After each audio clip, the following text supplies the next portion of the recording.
안녕하세요. 감리교 교육마당의 정태근 목사입니다. 오늘 성경 줄기보기의 주제는 출애굽한 이스라엘 백성들이 약속의 땅 가나안을 점령해가는 가나안 정복의 과정과 흐름에 대해서 살펴보도록 하겠습니다. 가나안 정복을 살펴보기 전에 먼저 출애굽을 전후해서 가나안 지역을 둘러싼 국제 정세를 이해하는 것이 중요한데, 위에 링크로 제공한 가나안 정복 당시 국제 정세, 이 영상을 참고하시면 이해하시는 데 도움이 되리라 생각합니다. 여기서는 그냥 간략하게 말씀드리면, 출애굽하기 이전에 이 가나안 지역은 애굽이 차지하고 있었죠. 애굽의 영향력 아래에 있었지만, 그러나 그 주변에 가나안을 둘러싸고 주변 강대국들의 패권 경쟁이 이어지고 있었습니다. 그 당시 가나안의 북쪽에는 히타이트 제국이, 그리고 가나안 북동쪽의 메소포타미아에는 미타네 제국과 이후 아시리아 제국이, 그리고 가나안 남쪽에는 애굽 제국이 있었습니다. 이런 제국들은 서로 가나안을 차지하기 위해서 힘의 경쟁을 벌이고 있었습니다. 그러던 중에 이 히타이트 제국이 가나안 지역으로 쳐들어왔고, 애굽이 이를 방어하기 위해서 나서게 되지만, 그러나 두 제국은 서로 막대한 피해만 입고 돌아가게 되고, 이 가나안 지역은 한동안 이 애굽이나 히타이트 제국으로부터 영향력을 받지 못하는 그야말로 정치적인 공백 상황이 생기게 된 것입니다. 만약에 이 히타이트 제국과의 애굽과 히타이트 제국과의 전쟁이 없었다면 가나안은 여전히 애굽의 영향력 아래에 있었을 것입니다. 그렇다면 이스라엘 민족의 출애굽이라고 할 수 없겠죠. 왜냐하면 애굽의 영향력 아래에 있었기 때문에 애굽에서 애굽으로 이동한 것이 되는 거죠. 하나님은 이 가나안 지역을 강대국들로부터 정치적인 그런 공백 상황을 만드셔서 작은 도시국가의 형태로 있었던 가나안 지역을 출애굽한 이스라엘 백성들이 차지해 갈 수 있도록 그렇게 하신 것입니다. 더 자세한 것은 위에 링크로 제공한 가나안 정복 당시 국제정세의 이 영상을 참고하시면 도움이 되실 것입니다. 이제 본격적으로 가나안 정복의 과정에 대해 살펴보도록 하겠습니다. 가나안을 정복하는 이야기는 여호수아 1장부터 12장까지 등장하고 있는데, 이를 세분해서 보면 1장부터 5장까지는 가나안 입성하는 이야기이고, 6장부터 12장까지는 여리고성을 시작으로 해서 가나안을 정복해가는 그런 과정을 담고 있습니다. 이스라엘 백성들의 가나안 정복 전쟁의 큰 흐름은 동부 지역, 그리고 중부 지역, 남부 지역, 북부 지역을 차례로 점령해가는 순서로 나누어지는데, 동부 지역은 여호수아 2장부터 5장까지 그 기록되어 있고, 여호수아 6장부터 9장까지는 중부 지역을 점령하는 이야기, 여호수아 10장에는 남부 지역을, 그리고 여호수아 11장에는 북부 지역을 점령해가는, 그렇게 차례대로 순서대로 가나안을 정복하는 그런 기록이 되어져 있습니다. 이 점령 순서대로 차례대로 한번 살펴보도록 하겠습니다. 먼저 동부 지역 점령에 대해서 살펴보도록 하겠습니다. 광야에서의 40년을 마무리하고 하나님의 말씀에 따라 이제 가나안에 들어가기 위한 준비를 하게 됩니다. 먼저 동부 지역 점령을 살펴보면, 동부 지역 점령은 모세에 의해서 이제 하게 되죠. 모세의 지도하에 이루어지게 되는데, 요단 동편은 모세에 의해서, 그리고 모세가 죽고 이후 요단 서편은 여호수아에 의해서 이제 점령을 하게 되어지죠. 자, 모세는 가데스에서 에돔 왕에게 사신을 보내서 에돔 땅을 지나갈 수 있도록 허락을 구했지만 거절당하자 이제 에돔의 국경 외곽 변두리로 해서 이동을 하게 되어지죠. 자, 먼저 이제 이스라엘 백성들은 가데스를 출발해서 호르산으로, 그 위에 있는 호르산으로 도착했고, 여기서 이제 아론이 죽게 되죠. 그리고 이 네겝에 거주하는 그 아랏 왕이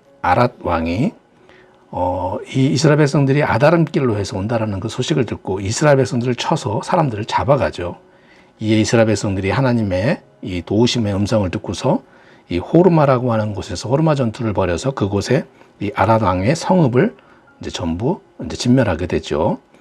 자, 그런 다음에 이제 호르산을 출발해서 가나안으로 이렇게 가게 되는데, 에돔 땅을 이제 우회해서 아래로 해서 내려가는 것에 대해서 백성들이 이제 원망을 합니다. 이 호르마라고 하는 전투에서 아랏을 물리친 이스라엘 백성들은 그 위에 이제 약속의 땅인 가나안에 대한 그런 열망이 컸는데, 이 밑으로 해서 에돔 땅으로 돌아가는 것에 대해서 이스라엘 백성들이 불평을 한 것입니다. 그 죄 때문에 하나님은 불뱀에게 물려 죽는 그런 심판을 행하시죠. 이때 모세가 하나님께 중보 기도를 통해서 노뱀을 만들어서 이를 해결하게 되어집니다. 이동이 계속돼서 이제 모압에 이르러서 이 아모리 왕 시은에게 다시 영토를 또 통과하게 해달라고 요청하지만 거절하게 되어지고 쳐들어오는 거 전투화를 하자고 이제 덤비는 겁니다. 그래서 이 모세가 이들과 싸워서 그들을 정복을 하고 점령하고 이 요단 동편 지역을 이제 차지하게 되죠. 그런 후에 이스라엘 백성들은 북쪽으로 해서 계속 올라가서 바산 왕 옥을 격파하여 요단 동편의 땅을 완전히 점령을 하게 되어집니다. 그런 후에 그 요단강 동편 땅을 르벤, 갓, 그리고 므낫세 절반 반 지파에게 그 땅을 이제 분배를 하게 되어집니다. 이렇게 이제 가나안 점령을 위한 이 후방을 든든히 한 후에 모세는 여호수아에게 리더십을 이양하고 느보산에서 이제 죽게 됩니다. 이제 여호수아의 지도 아래 시딤에서 여리고를 정탐하기 위해서 이제 2명의 정탐꾼을 파송을 하게 되죠. 그리고 여리고 기생인 라합의 도움을 받아서 정탐꾼들은 긍정적인 이제 보고를 하죠. 40년 전에 가데스 바네아에서 정탐한 이야기는 이스라엘 백성들이 가나안 땅의 거민들을 보고 이제 간담이 녹아 있었다면, 지금의 보고는 가나안 땅, 즉 여리고 백성들이 이스라엘 백성들을 보고 간담이 녹여져 있다는 그런 보고였습니다. 이렇게 이제 요단강을 건너 가나안 땅을 차지하기 위한 그런 준비가 끝이 나게 되어지는데, 이 시팀에서 여리고로 파송된 정탐꾼 2명 가운데 1명이 이제 살몬이었죠. 살몬이 이 기생 라합과 나중에 결혼을 하게 돼서 얘가 이제 보아스를 낳게 되죠.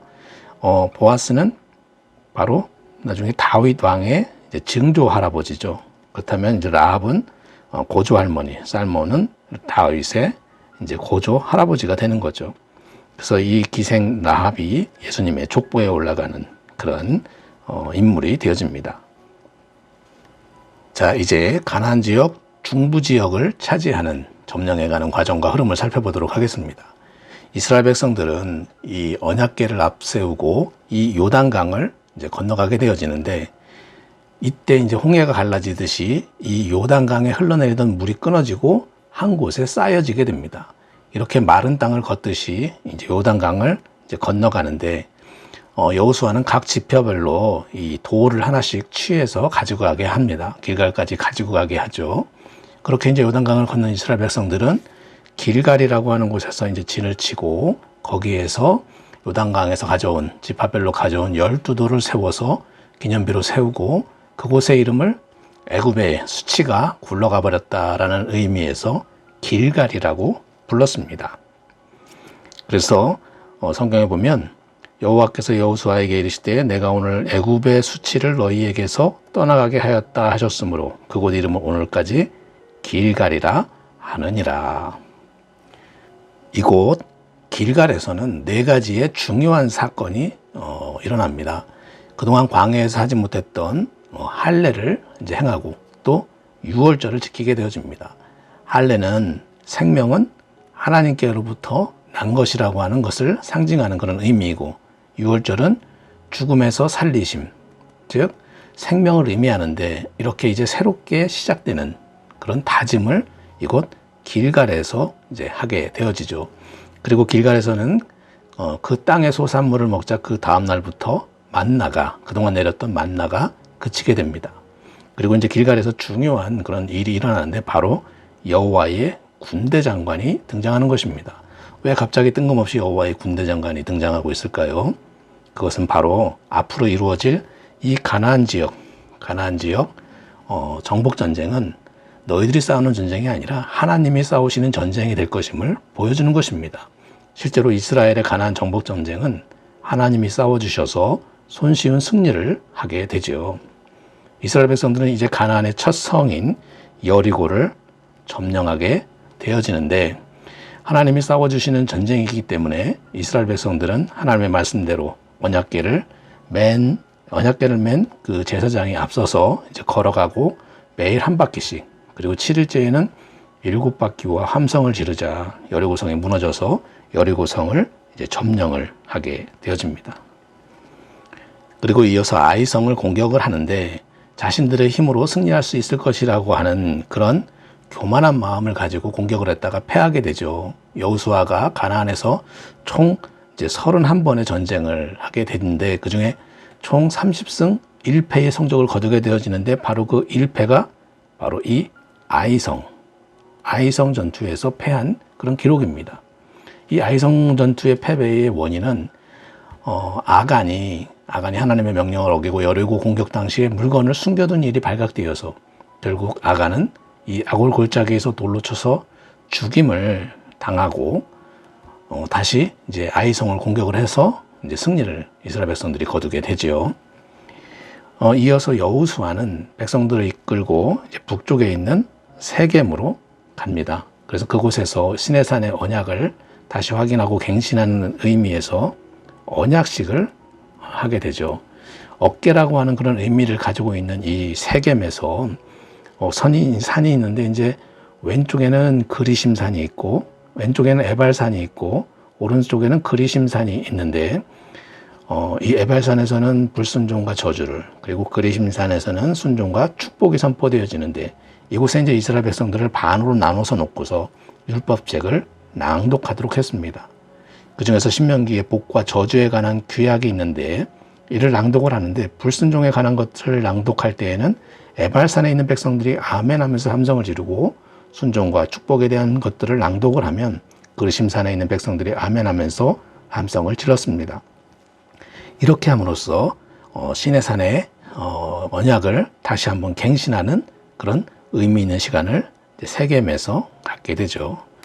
자, 이렇게 세겜에서의 언약식을 마치고 다시 이제 길갈로 돌아왔을 때에 기브온 족속들이, 기브온에 있는 족속들이 화친을 맺으러 옵니다. 헌음한 복장하고 상한 음식을 이제 가져왔기 때문에 먼 곳에서 온 족속인 줄 알고 하나님께 어쭙지 않고 그냥 화친을 맺었는데 결국 이제 이 기브온 족속은 멸망을 당하지 않게 되죠.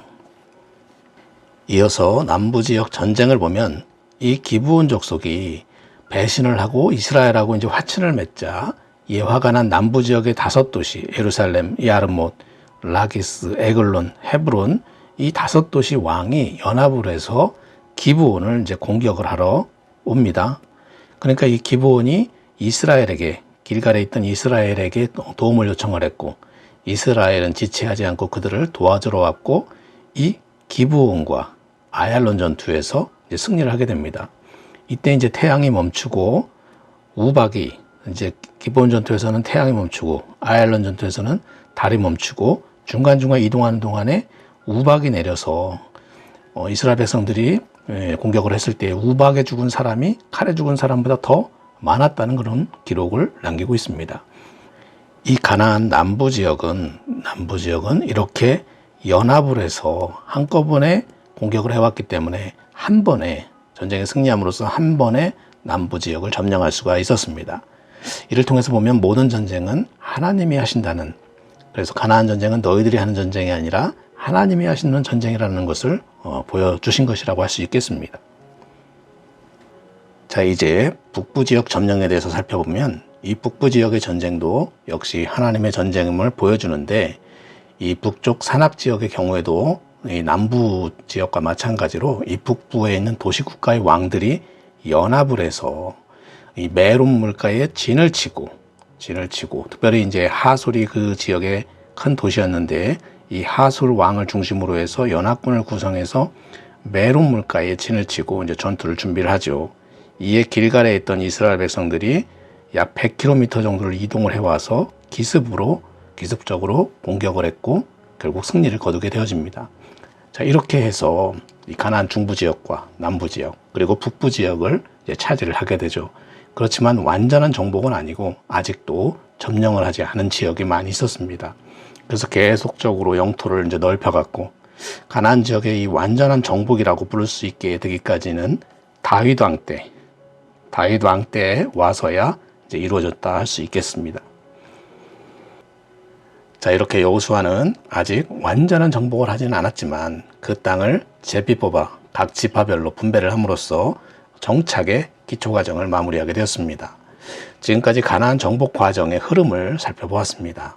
가나안 정복 과정에서 중요한 것은 이 요단강을 건넌 후에 길갈에서 여호와의 군대 장관을 만나게 되죠. 이 군대 장관이 나타나서 이 가나안 정복 전쟁이 하나님이 싸우시는 전쟁이라는 것을 보여주시는 것을 시작으로 하여 최종적으로 가나안을 정복해가는 과정에서 하나님께서 역사하셔서 가나안을 정복하게 해주셨다는 것이 중요하다고 할 수 있을 것입니다.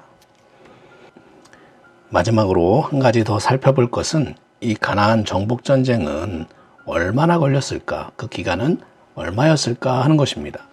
하나님께서 도와주시고 역사하셔서 마치 순식간에 가나안을 점령한 것 같이 그렇게 이제 제가 설명을 드렸지만 사실은 그렇게 정광석화처럼 이루어진 것은 아닙니다. 우선 결론부터 말하면 가나안 정복 전쟁의 기간은 최소 6년, 최대 16년이 걸린 그런 전쟁이었습니다. 즉 가나안에서 입성해서 땅을 분배받기까지는 6년이 걸렸고 그 이후 미정복지와 정착을 위한 전쟁 기간을 다 합하면 16년이 걸렸다고 할 수 있습니다. 여호수아의 나해를 통해서도 계산을 할 수 있지만 조금 계산이 명료한 이 갈렙을 통해서 그 기간을 추론해 보면 갈렙은 가데스 바네아에서 정탐꾼으로 이제 뽑히죠. 12명의 정탐꾼에 뽑히는데 그때 나이가 40세였습니다. 여호수아서 14장 7절에 보면 내 나이 40세에 여호와의 종 모세가 가데스 바네아에서 나를 보내어 이 땅을 정탐하게 하였으므로. 자, 그리고 가나안 입성할 때 갈렙의 나이는 이 38년 동안 광야에서 유리하던 그 시대를 끝내고 난 다음이었기 때문에 그 다음에 79세였습니다. 신명기 2장 14절에 보면 가데스 바네아에서 떠나 세르시네를 건너기까지 38년 동안이라, 이렇게 보면 이제 그동안 38년이 지났음을 알 수 있고요. 그러고 나서 보면 40세에서 이제 38년이 지났으니까 이제 79세가 되는 거죠. 그 다음에 이제 지파별로 땅을 분배받을 때의 갈렙의 나이는 85세였다 그랬습니다. 여호수아 14장 10절에 보면 이제 보소서 여호와께서 이 말씀을 모세에게 이르신 때로부터 이스라엘이 광야에서 방황한 이 45년 동안을 여호와께서 말씀하신 대로 나를 생존하게 하셨나이다. 오늘 내가 85세로 돼. 이러면서 땅 분배받을 때에 갈렙의 나이가 85세였음을 알 수 있습니다. 그러니까 갈렙이 79세 때 가나안에 입성할 때이 79세에서 땅 분배받은 게 85세. 그러면 이렇게 주요 거점 정복을 한 기간은 6년 동안 전쟁을 했음을 알 수 있고요. 그리고 이제 이후에 여호수아가 땅을 분배한 후에 정착하고 확장하고 그리고 나서 이제 여호수아가 죽을 때까지 이제 10년이 걸렸는데 그 과정을 합하면 16년에 그리고 10년을 합하면 이제 16년. 그래서 가나안 입성에서부터 여호수아가 죽기까지 총 여호수아의 정복 전쟁은 16년이라고 할 수 있습니다. 자, 이렇게 최소 6년, 길게는 16년이라는 가나안 정복 전쟁을 보면서 또한 그 이후 긴 기간 동안 이스라엘 백성들을 하나님의 백성으로 훈련시키고 연단시키면서 인도하시는 하나님의 모습을 보면서 우리들은 매사에 좀 너무 조급한 거 아닌가 하는 생각이 들기도 합니다. 너무 급하게 뭔가를 해달라고 조르죠. 그러고는 안 들어주신다고 원망을 하잖아요. 가나안 정복 전쟁도 최소 6년이 걸렸습니다. 그 중간중간에 하나님의 숙련 기간이 있었음을 잊지 마시기 바랍니다. 하나님은 우리들을 더 견고하게 세우시기 위해서 숙련 기간을 주고 계심을 믿고 조급하게 생각하지 마시고 반드시 응답해 주심을 믿고 신앙생활에 나가시기를 축원합니다. 자, 지금까지 가나안 정복의 과정과 흐름에 대해서 살펴보았습니다. 감사합니다.